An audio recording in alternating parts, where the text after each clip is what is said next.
अब गैर अनुसूचित क्षेत्रों के लिए मुख्यमंत्री छत्तीसगढ़ी पर्व सम्मान निधि योजना की होगी शुरुआत। मुख्यमंत्री भूपेश बघेल 20 अप्रैल को करेंगे शुभारंभ।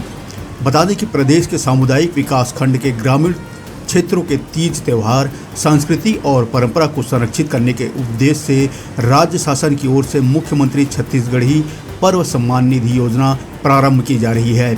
मुख्यमंत्री भूपेश बघेल 20 अप्रैल को इस योजना का शुभारंभ करेंगे। इससे पहले मुख्यमंत्री भूपेश बघेल ने 13 अप्रैल को आयोजित भरोसा सम्मेलन में मुख्यमंत्री आदिवासी पर्व सम्मान निधि योजना की शुरुआत की थी। तो अब की बड़ी खबर बता दें कि अब गैर अनुसूचित क्षेत्रों के लिए मुख्यमंत्री छत्तीसगढ़ी पर्व सम्मान निधि योजना का शुभारंभ किया जाएगा। मुख्यमंत्री भूपेश बघेल 20 अप्रैल को इसका शुभारंभ करेंगे। बता दें कि 20 अप्रैल को वीडियो कॉन्फ्रेंसिंग के माध्यम से प्रारंभ की जा रही एक और योजना का उद्देश्य प्रदेश के गैर अनुसूचित ग्रामीण क्षेत्रों के तीज त्योहारों और संस्कृति एवं परंपरा को संरक्षित करना और इन त्योहारों उत्सवों का मूल स्वरूप में आगामी पीढ़ी को हस्तांतरण करना तथा सांस्कृतिक परंपराओं का अभिलेखन करना है।